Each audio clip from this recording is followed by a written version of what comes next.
প্রথম কথা হচ্ছে মহিলাদের তালিম অত্যন্ত জরুরি, কারণ মহিলাদের তালিমের মাধ্যমে মহিলাদের মাঝে দিন পৌঁছাবে এবং মহিলাদের তালিমের মাধ্যমে মহিলারা সবচেয়ে বেশি স্থান থেকে দূরে সরে যাচ্ছে। সুদের কারবার থেকে শুরু করে অনেক কুসংস্কার মহিলাদের মধ্যে আছে। আমরা পুরুষরা মহিলাদের মাঝে কোনো দাওয়াতি কাজ করতে পারি না। মহিলার মাঝে তালিম ও দাওয়াতি কাজ করে এটা ভালো, তবে সফরের দূরত্বে গেলে অবশ্যই স্বামীকে নিতে হবে অথবা অন্য কোনো মাহরামকে নিতে হবে। আমাদের অনেক স্বামী আছে দুনিয়ার সব কাজে যেতে দেয়, মার্কেটে নিয়ে যায়, বেড়াতে নিয়ে যায়, কিন্তু স্ত্রী যদি দিনই কোনো কাজে যাবে বলেন তো সেই ক্ষেত্রে আমাদের অনেকের স্বামীদের মাথা গরম হয়ে যায়।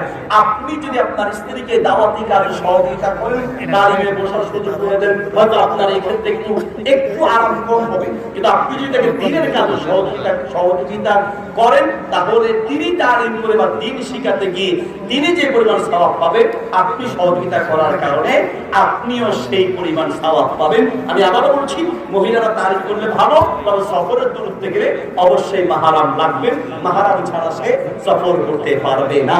এটা হচ্ছে শরীয়তের একটা বিধান। আল্লাহ সুবহানাহু ওয়া